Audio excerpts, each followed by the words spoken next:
प्रधानमंत्री नरेंद्र मोदी ने आज नए संसद भवन की नींव रखी। प्रधानमंत्री मोदी ने संसद भवन की नींव रखते हुए सबसे पहले भूमि पूजन किया और इसके बाद संसद भवन की आधारशिला रखी गई। नया संसद भवन शास्त्री भवन के पास की खाली जमीन पर बनाया जाएगा। भवन का निर्माण करीब 64,500 वर्ग मीटर जमीन पर होने जा रहा है और इसमें करीब 971 करोड़ रुपए की लागत आएगी। हालांकि पुराने संसद भवन को अभी 100 साल भी पूरे नहीं हुए हैं, लेकिन उससे पहले ही भारत में नया संसद भवन बनकर तैयार हो जाएगा। भूमि पूजन और सर्वधर्म प्रार्थना के बाद प्रधानमंत्री नरेंद्र मोदी ने अपने संबोधन में कहा कि आज का दिन ऐतिहासिक है और मील का पत्थर साबित होगा। पीएम मोदी ने कहा कि देश में अब भारतीयता के विचारों के साथ नई संसद बनने जा रही है। हम देशवासी मिलकर संसद के नए भवन को बनाएंगे। जब भारत अपनी आजादी के 75वें साल का जश्न मनाएगा, तब संसद की इमारत उसकी प्रेरणा होगी। पीएम मोदी ने कहा कि अगर हम अपने लोकतंत्र का गुणगान करेंगे तो वो दिन दूर नहीं जब दुनिया कहेगी India is mother of democracy. प्रधानमंत्री मोदी ने कहा कि हम भारत के लोग ये प्रण करें कि हमारे लिए देश की चिंता अपनी चिंता होगी। देश का संविधान हमारे लिए सर्वश्रेष्ठ होगा।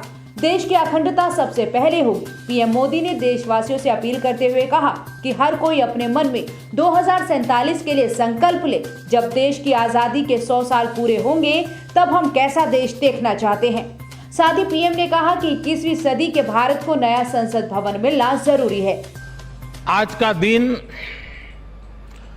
बहुत ही ऐतिहासिक है।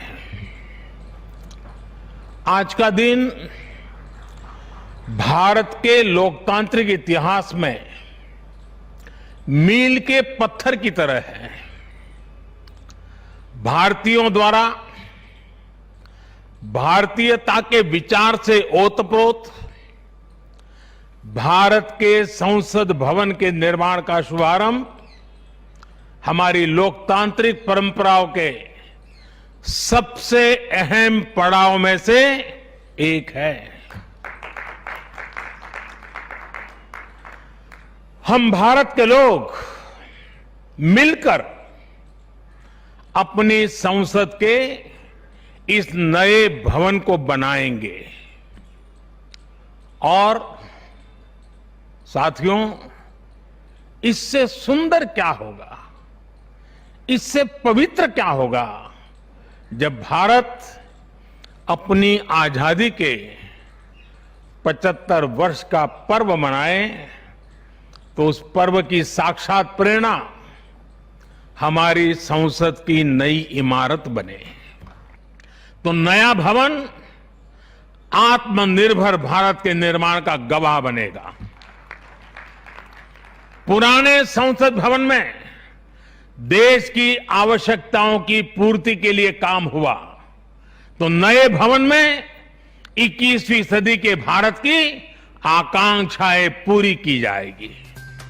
नए संसद भवन में काफी सुख सुविधाएं होंगी, सांसदों को आसानी होगी। पीएम मोदी ने बताया कि अगर सांसदों के क्षेत्र से लोग आते हैं तो पुराने संसद भवन में उसके लिए जगह नहीं है, लेकिन नए संसद भवन में इसके लिए जगह होगी। पश्चिम बंगाल में अगले साल होने वाले विधानसभा चुनाव को लेकर सभी पार्टियां अभी से एक्शन में हैं। इसी कड़ी में बीजेपी के अध्यक्ष जेपी नड्डा बंगाल के दौरे पर हैं। आज उनके दौरे का दूसरा दिन है। वहीं जेपी नड्डा के दौरे के दूसरे दिन उनकी सुरक्षा में चूक का बड़ा मामला सामने आया है। दरअसल ममता बनर्जी के भतीजे अभिषेक बनर्जी के संसदीय क्षेत्र डायमंड हार्बर जाने के दौरान जेपी नड्डा के काफिले पर हमला हुआ है। बीजेपी ने आरोप लगाया कि जेपी नड्डा और कैलाश विजयवर्गीय के काफिले पर तृणमूल कांग्रेस के कार्यकर्ताओं ने हमला किया। बीजेपी प्रदेश अध्यक्ष दिलीप घोष का आरोप है कि टीएमसी कार्यकर्ताओं ने बीजेपी अध्यक्ष जेपी नड्डा का काफिला रोकने की कोशिश की। इस दौरान टीएमसी कार्यकर्ताओं ने पत्थरबाजी भी की। सुरक्षा एजेंसियों ने जेपी नड्डा के काफिले को सुरक्षित निकाल लिया। बीजेपी का आरोप था कि जब जेपी नड्डा के स्वागत को लेकर बीजेपी कार्यकर्ता झंडा और पोस्टर लगा रहे थे, तभी टीएमसी के लोगों ने उन पर हमला बोल दिया। ड्राइवर को चोट आई है, सिक्योरिटी को चोट आई है, मुझे भी चोट आई है और मैं समझता हूँ कि अराजकता की हद है ये। बंगाल में क्या किसी राजनीतिक दल के राष्ट्रीय अध्यक्ष का इस प्रकार स्वागत होता है क्या?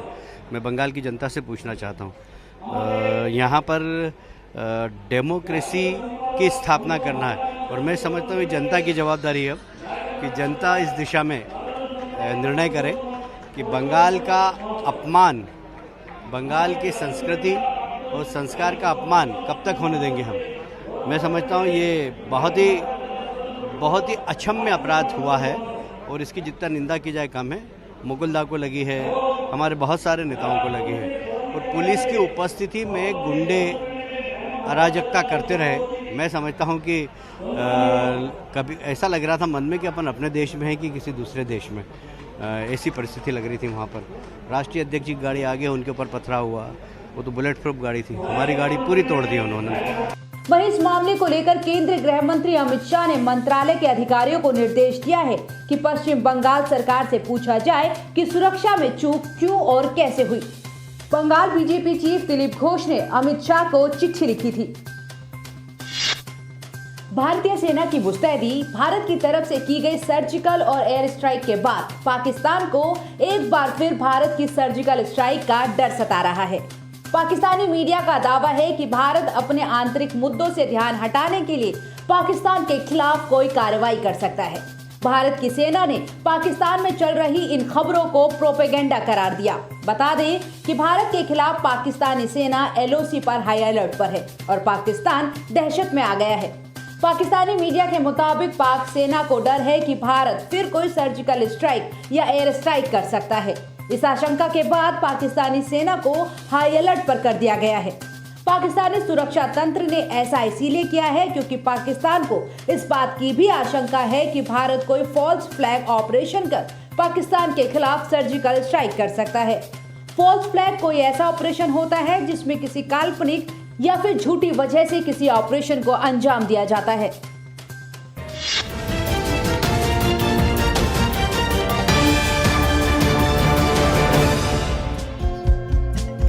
हमारे चैनल को लाइक, शेयर और सब्सक्राइब जरूर करें और नई अपडेट्स के लिए बेल आइकन दबाना ना भूलें।